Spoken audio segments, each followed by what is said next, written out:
This is a great honor for every fan of the Dallas Cowboys. I'm honored to be in the NFL.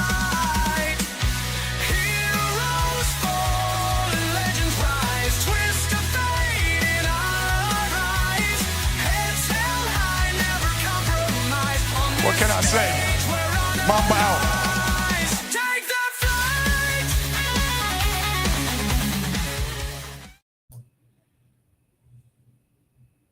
What's going on, everybody? It's your boy Jay McLovin here on ESPN on the evening recap show with my boy Austin Faith. How you doing this evening, Austin? Good. Living the dream. Yeah, man. It's crazy. I know we had kind of talked about. Right, I'm sure everybody pays attention to the news. We want to send out our condolences to the family of Charlie Kirk. It's insane. Austin, I've been around for almost 53 years, and it just seems, when Columbine first started with the school shootings, and then we had President Trump's attempted assassination, and now we got the assassination of Charlie Kirk, all based on liberal viewpoints versus conservative viewpoints. And now it's gone from being debated to being violent.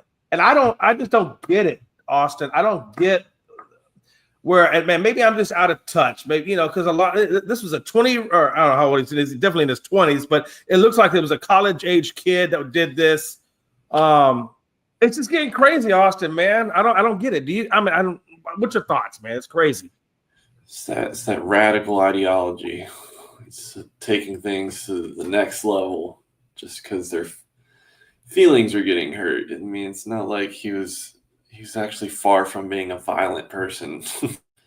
You just openly debate people. If you felt you could challenge them, then go up there with a debate. We'll shoot them. Yeah, and I think proving that everything that he's been preaching is true. All he did. That's all it was. Yeah, again, I find it hard to relate to times now because it didn't used to be like that back in a while back. It didn't used to be like that. You could have a debate. You could do things, whatever, no problems, no harm, no foul, whatever. Nowadays, it's just snipers getting up on these schools' tops, doing what they do, and it's just such a cowardly thing to do. It'd be one thing if you actually went up there and did it, but to shoot it from a 200 yards away, that's just so cowardly. I think the fact that the human life was lost is the worst part of it. But then to do it in a cowardly way, it just, I don't know, man. It's just they wanted it done. Whoever set it up, there's obviously deeper. There is a chance where it was just a crazed fan of the leftism and all that stuff going on, the radical movement, the wokeness. And there's a chance that it was like that. But with Trump almost being assassinated, that dude didn't get the job done. And then for this dude to come in and plant a bullet in a dinner plate size square or circle from 200 yards away, it's a pretty suspicious thing, in my opinion. It's like they upgraded their shooter. I don't know. It just who knows? Is there conspiracy theories? Who knows? Probably. I wouldn't be too. The only reason I wouldn't be too against that theory. The only reason why it's going to turn into a conspiracy theory is because we'll never know the truth. So it has to be theorized. No, I'm sure. We just have to think with our own brains, try to put two and two together with what we got. And a lot of the crap that's being posted, it's garbage. Other than the people who are obviously showing their condolences, and he was 31 with two 5-year-old kids, just trying to live the American dream. He didn't have to do what he was doing, right? But he wanted to. It was his belief. You never hear about any of these protests that go on that are for the wokeism and for the transgender stuff. Nobody getting assassinated at those. There's definitely a a running theme. It seems like you know that if you can't get your agenda across a certain kind of way, then they're going to go violent. I mean, it just seems to be the agenda across. I mean, they just had that one. I cannot pronounce her name, so I'm not going to try to butcher it. But the Ukrainian woman that obviously was killed. A couple of days before that. I mean, in the train. It just, I don't know, man. It's getting crazy. This world is getting crazy to me. I find it. That's why I stay at my house. I don't go nowhere. Come to this cul-de-sac, I guess, if you want to. I don't know. It's crazy. It's crazy. Them are right there. It's just crazy in this life. But thank God we have sports. So let's get a little bit of sports. Obviously, there was some gambling going on down in the NCAA ranks. I know yesterday or the day before, I think we kind of talked about the transfer portal and things of that nature. Now we're looking at the gambling side of what's going on. And I want to pull up this article super quick that kind of talks a little bit about it. And there's really one passage that I wanted to kind of read real quick. And it talks about 13, let me see here. 13 former players from 6 schools: Eastern Michigan, Temple, Arizona State, New Orleans, North Carolina A&T, and Mississippi Valley State. All 6 of those schools have had a combined 13 students that were basically betting on themselves, betting on the school, betting against the school.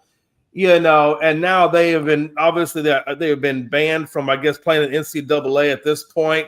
There were 2 other ones that got banned not too long ago. Mikael Robinson and Jalen Weaver of the Bulldogs, San Jose State, I believe it was, if I'm not mistaken, that also did the same thing, and they got bans. It just seems to me, the NCAA is saying that, don't worry, the game integrity is not compromised. I don't see how they can say that, because Austin, I always say, for every one cockroach I find, there's a million more that I haven't found but are there. And 15 students have been found to have been betting on themselves or on their schools or against their schools or against themselves. And they're sharing insider information on their schools with these betting. Now, apparently it is a group of individuals that have gotten together and are getting these athletes to do these bet shavings or these bet contradictions. I wonder how many more are out there that we haven't found yet that are doing this. And I don't understand why or how the NCAA can say that they're with emphaticness that the game has not been compromised in some way or shape or form, and that the integrity of the game is still there. I don't think it is, personally. What do you think, Austin? I'm telling you, dude, it's that money. That money's creating some monsters out there. College, I've played at multiple colleges. Like, this is going to be controversial, but no college kid should have an open wallet, like just an endless wallet, because they're going to do something stupid. Like, it's just a matter of time. And like gambling in sports it's been a known rule. You can't do it. So the fact that they're doing that, of course, it's hurting the integrity of the game. You're taking the class out of these games, and they're not acting like professionals. Like, they're already making a ton of money. Why are they risking it all to make more? Like, that's just and they're giving these kids like life-changing money that you can use to build a future. And like gambling, if you got the money, for sure you can make a future out of it, especially if you have insider knowledge of it. Yeah. So it's corrupting the game. It's corrupting all sports, unfortunately. But I don't think they'll take it away just because the athletes that they're producing with these deals. Yeah, and I gotta believe, I don't have no factual based on this, but in my own opinion, I gotta believe that these students that are doing this, or the ones that are doing this, are not ones that are getting the NIL money. It's probably the ones that haven't got the NIL deals that are doing it to get the money. Because I can't, for any imagination, if you're getting millions of dollars through NIL, why you would need to do any kind of betting unless you're, they're not all on NIL or $1 million deals. I mean, but the minimum is substantial money. Like at Right. these big schools, like the minimum is like 75 grand a semester. That's still substantial money. Like that's cash. Yeah. Free Yeah. will money. So I mean, it's hard to say what I would do because I didn't get to go to college during that time period, and I was a money hungry, just young kid. So I mean, who knows? But I've never bet on the game that I played. I've never put in a bet for a baseball game. I've always bet football because I mean you weren't allowed. If you got caught, you're banned. That's it. Right. So I mean, it's just common knowledge. Betting for you, like I think it should be like when Pete Rose was doing it, he was betting for his own team to win. Like he's just having a lot of confidence in his team. That's a little different. He wasn't throwing any games. He wasn't trying like the guy that's under investigation in the MLB, the pitcher. He's under investigation over 2 pitches of them being first pitch ball in like the second inning, and it was I think it was proven true that he did pass on insider trading to his family members and whatnot to place bets that the second inning pitch would be a ball, first pitch, or it'd like go to the backstop or something. It was like a crazy bet, and like it cashed out a ton of money. And of course, Vegas gets the flag for that because it's such a precise bet, and multiple people are winning it. So I mean, eyes are everywhere. Like I think they should all. Oh yeah. They should all be caught. Like if you did it, you knew what you were doing. Like everybody knows that it's illegal. Everybody. And like if you're an athlete, the game should be more important than that anyways. Yeah, I just don't get it. I mean, if you're trying to make it in the sport, if you're trying to go far in the sport, or trying to work your way up through the sport, why in the hell would you want to place these bets anyway? I mean, I have yet.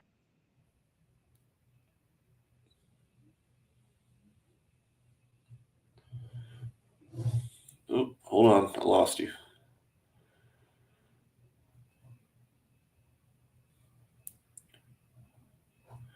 Can't hear you anymore. What is going on?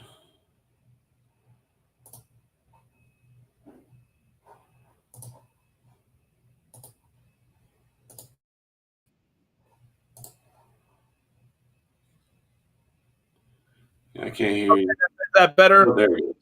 There it goes. Okay. Yeah. Yeah, I lost that for Mike. That's just the internet sometimes.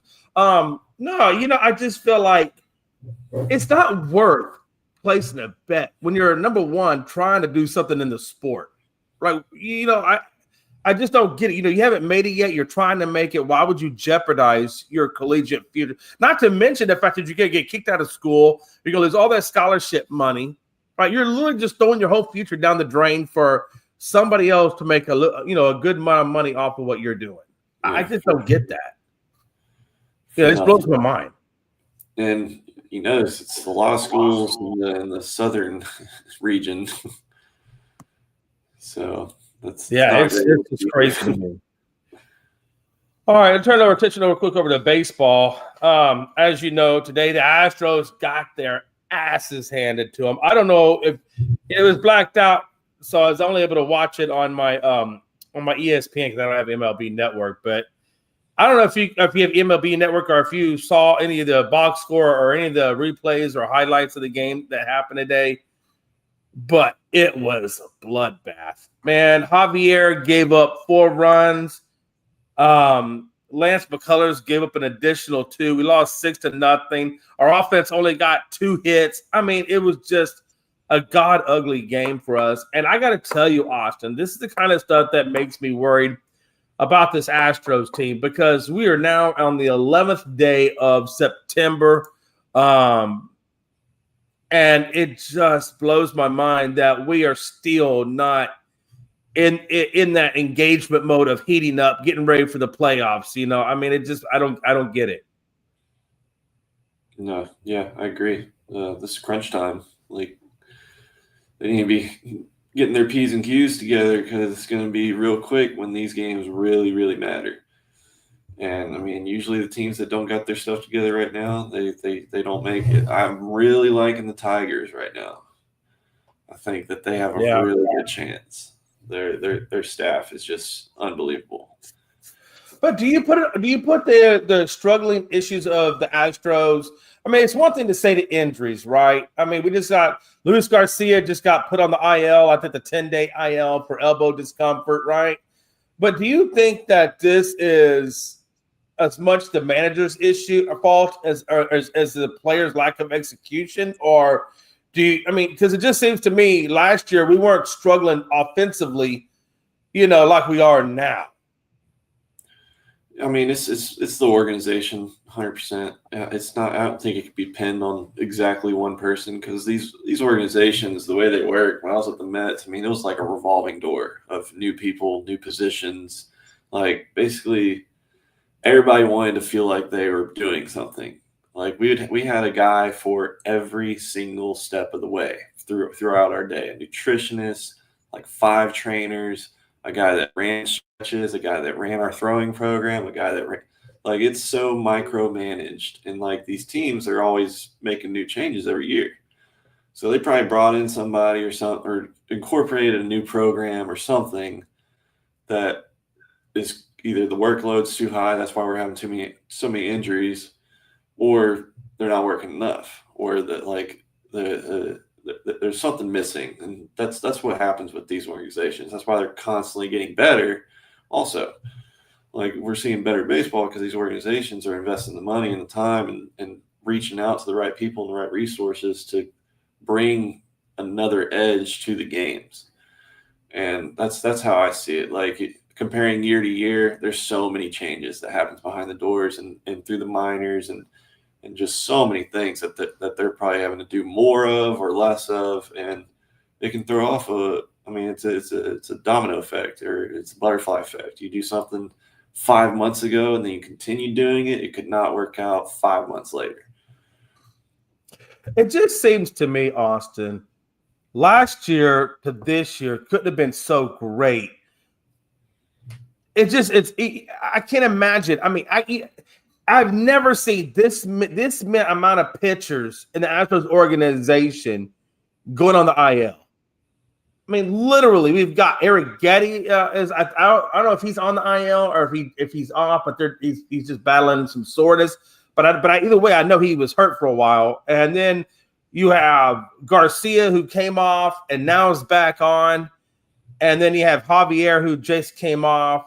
But you have Sousa and Ort, our relievers, who just went on. I mean, it just seems like a revolving door of Astros pitchers coming and going off the IR. And I don't understand this. This year, it wasn't like this last year. Yep, that's what I'm saying. There's probably somebody got hired on or a group of individuals that thought they had a game-changing thing, which it could be. It's just probably first year trying it out. And, I mean, there's so many ways with pitchers that you can be blowing guys' arms out and you don't even know it. And it doesn't take much. Like, not everybody's the same. And what a lot of these organizations get fixated on is training everybody the same, and just whoever adapts to it the best, those are their guys. Like, That's how it was for the Mets. Everybody was trained the same. I ran the same amount as a dude who's 100 pounds overweight. We ran the exact same. We had the same, like, everything. And whoever it sticks to, those are the guys that move up. That's just how it works. And if you have, 100 pitchers and it sticks to 5 guys where they really excel with the program, that's all they really need, 5 dudes. Out of 100. Like, they don't need all 100. So it's a way of thinning people out, but you can also take it too far. Like, I don't know why in the big league level they'd be messing with those guys or anything, like especially Aaron Getty. Like, whatever he did last year, he just needed to keep doing it. Like, just back off of it. He doesn't look like the same pitcher to me right now. But that's what happens. You get somebody talking in his ear, or you get new training method, or this and that. Just somebody wanting to feel wanted, basically, and feel like their job is important because they got hired on. So they try to do too much. And that's just – yeah, we need to fire those guys, Austin. I'm ready to fire them all. And bring in whoever we had last year. Let's get the crew we had last year and bring them dudes back and get rid of this crew, because I don't like it. I don't like it at all. And this is the first time since the Astros went into rebuild mode, or I should say the first time after we got better at those 100-game lost seasons, this is the first time I don't feel confident about my team. Like I feel really unconfident about my team. And I don't like any of this mess that's going on right now.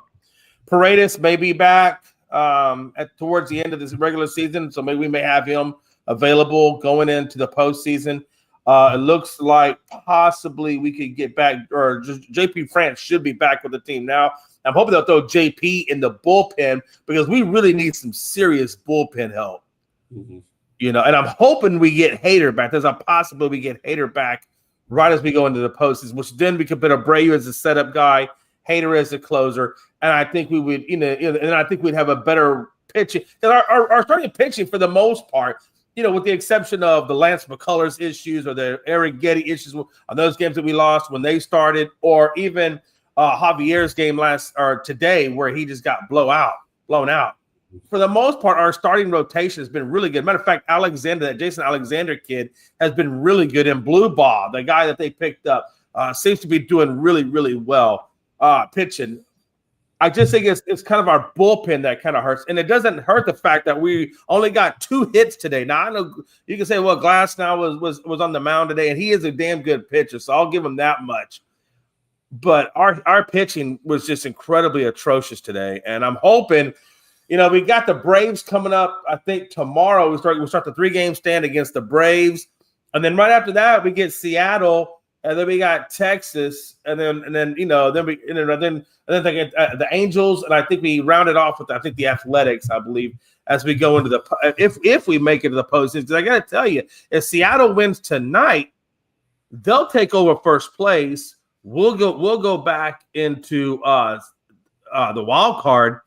And then we got to deal with, we're probably going to be at the top of the wild card, or actually not even at the top. We'll probably be at the bottom. No, actually, we'll be at the bottom because Boston and New York will have those 2 spots. And then it'll be us battling Texas, KC, which is actually beating the Guardians right now. And then the Guardians are still in the mix. And I don't know. I got to tell you, Austin, if we're not careful, if we don't right this ship quickly, I think right now we're on a 2-game losing streak. If we don't or actually, I think we won yesterday, but we lost today. So we're on a 1-game losing streak. So, but we've lost quite a bit up till now. We've lost the last 2 series, maybe even 3 series. And I don't know how much longer we can stand before we get kicked out of the playoffs. Do you see a scenario where the Astros aren't in the playoffs this year? Because I could actually see a scenario where that could happen. Oh, absolutely. Absolutely. Anything can happen. I mean, they're only 1 game up right now. So it's definitely crunch time. I mean, I don't know why they're not pulling up some guys from the minors to finish out these games and seeing what they got. Like, I get it's crunch time, but if the guys that you're using are your dudes, you need to save them for the chance that y'all do make it to the postseason. Like, I mean, the injuries have been crazy, so why not?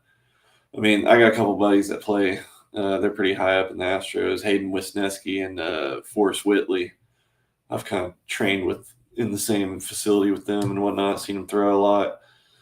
And Hayden's down from injuries right now, but I think Forrest Whitley's he's been one of the top prospects in that organization for like past 7-8 years. And he hasn't even gotten a cup of coffee in the bigs yet. It's crazy. Now, Forrest Whitley has played for the Astros a couple of call-ups. He has been on a couple of call-ups and played for us, but it hasn't been much. I mean, been a couple of call-ups and then he's been down. Not for any length of period of time, but he has pitched for the Astros in a few games. Okay. But I've only seen a small sample size of Forrest Whitley, to be honest with you. A small sample size. He's got nasty stuff. I don't know how he's not there already or been called up, but man, watching him throws, it's entertaining for sure. So right now, just to give you a quick heads up, I'm just going to give you the key games. I'm not going to say every score, just the key games. The Yankees right now are about to close out the Tigers 9-2 right now, Austin. The Mariners are up on the Angels right now 2-0. And that's that game just got started. They're in the bottom of the second right now, but they're up 2-0. Padres right now, well, that day doesn't really matter. They're playing the Rockies, so they should get that win. But right now it's still 0-0 in the third. And then you got obviously the Blue Jays who beat the Astros tonight. And then you got the Guardians, who actually did get that win over KC 3-2, and then you got the Phillies beating the Mets. That's an interesting topic for a conversation right there. Is the Mets right now? The Mets. I mean, the only team I know is playing worse than the Astros right now is the damn Mets. I think they're on like a 6-game losing streak. Have you been at all? This time of the year. Always choke at this time of the year. There's been so many years in the past where they're cruising, and as soon as that pressure starts getting there, it's just. There's one year, I can't remember what year it was. I think it was like my second year with them, but they celebrated winning the World Series on a backfield in Florida. This was like right before playoffs, and then they went into playoffs and got swept. Right. I mean, and they're on so they're on a 6-game losing streak, and they are literally on the damn verge right now. San Francisco and Cincinnati are both a game and a half back from San Fran. So literally, I mean, I can see a situation where this is very possible. I'm gonna call it right now. I don't think the Mets make the playoffs. I think they're gonna wind up choking it all the way out of it. And I think San Francisco would be my most likely candidate to take over that spot. I don't know if Cincinnati, with the schedule that they have remaining, can actually get into that spot. But I do think San Francisco, with their schedule, most likely would snag that spot. Yeah, I just have 3 teams I don't want to see make it past first round, or especially not in the series: Yankees, Dodgers, and Phillies. Don't want to see that. Yeah, I would say those are my same exact 3. Yeah, and for various reasons and various people. I'd love it to be anybody else. Any other team. Blue Jays, love it. Tigers, love it. I mean, it's been like, it'd be great to see. By the way, Aaron Judge, history making. Aaron Judge has now tied with Joe DiMaggio in home runs for the Yankees. So he's tied, I believe, at 5th right now, working his way up to try to get 4th place in that Yankees organization. So Aaron Judge hit 2 home runs today. So, he's definitely making his mark felt in that Yankees organization. Even though he doesn't have a ring, I wonder how that's going to affect him as a Yankees lore. I mean, obviously his stats are going to be Yankees lore. But the fact that he hasn't gotten a ring, do you think that will tarnish him when you talk about all the other great, famous Yankees players? I mean, look at Mike Trout. Been with that team for 10, 12 years or something, and like people forget about him all the time. Like, that's because he's hurt, Austin. The man's hurt so damn much. I can't imagine. I can't remember how many times I've actually seen that guy in the last 5 years play on the field. In a season, he'll still be a Hall of Famer and never. Oh, he's going to be a Hall of Famer. Oh yeah, Aaron Judge will be a Hall of Famer. Those are givens. But my thing with Aaron Judge, if I were him, I wouldn't want to end up like Mike Trout. I mean, the Yankees aren't the Angels. I'll say that. Like his almost best chance is being with the Yankees to win a ring, and the fact that he hasn't, the years that he's been there, I mean, it's kind of shocking. But I mean, that's the fans. That's the toxicity that they got going on in that organization. He hit I think it was like 62 home runs one year. They went to postseason. He went 0 for a couple times, and they got booed. Oh yeah. He was approaching Babe Ruth numbers or Barry Bonds numbers for the season, and he got booed by his own fans. I think the two fan bases that are the hardest to get their true loyalty is New York and Philadelphia. Those fan bases are ruthless as all hell, which I think is a lot of times when people go to play for the Yankees, I think that's why they do kind of bow out a little bit at times, because that is a very hard place to play. One of the names that really sticks out in my mind, or the 2 names that stick out in my mind, is Joey Gallo and Stanton, Giancarlo Stanton. I mean, those dudes get in. I mean, Joey Gallo's not with them anymore, and Stanton is still there, but they got relentless amounts of flack from that fan base. I know. I don't know how they do it, but money talks. You willing to Every put up day. a whole lot of bull for the money they're being paid. I tell you that much. I know you got a job interview tomorrow, so I'm gonna ask one last thing, and then I'll get you out of here. Walker Buehler lands with the Phillies. He signed a $21 million deal with the Red Sox this year. He had that shoulder issue, and it really derailed him to the point where the Red Sox released him. I think he had an ERA of over 5, and the Red Sox wound up releasing him. He went down to AAA, which, by the way, he said playing the minors, he hates the ABS system like no tomorrow. Like he cannot stand it. And when he's saying this, he's saying that because you don't know which way the camera is angled on the home plate, that it actually kind of interferes with it a little bit. So I was adamantly opposed to it. Oh yeah, I mean, we talked about it the last time. It's not for pitchers. All the pitchers hated that thing because I mean, you weren't getting the calls that you should be getting. I mean, that's because when I saw him say this, the first thing I thought about was a conversation I had with you, and that's what made me want to talk to you about this a little bit, because I thought it was interesting to hear his perspective, which is exactly the same, I think, as your perspective.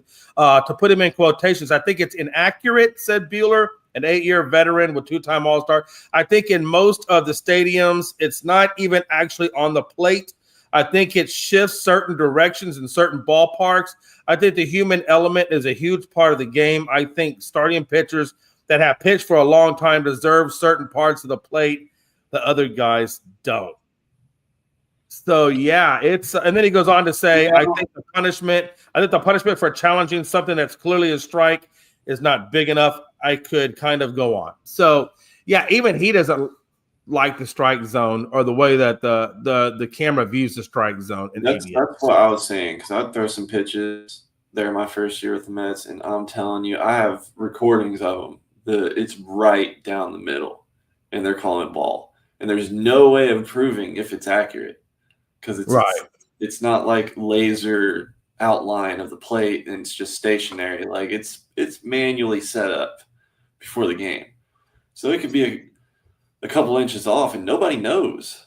Like, I mean, there's no way of telling, because, I mean, it's not like they're positioning it like real time and seeing it on the screen and moving it to the plate. Like, I just didn't know how it was working, how they were making it accurate. Like, if they made it accurate and it was 100% like lasers coming out of the plate and it was 100% accurate, I'd be all for it.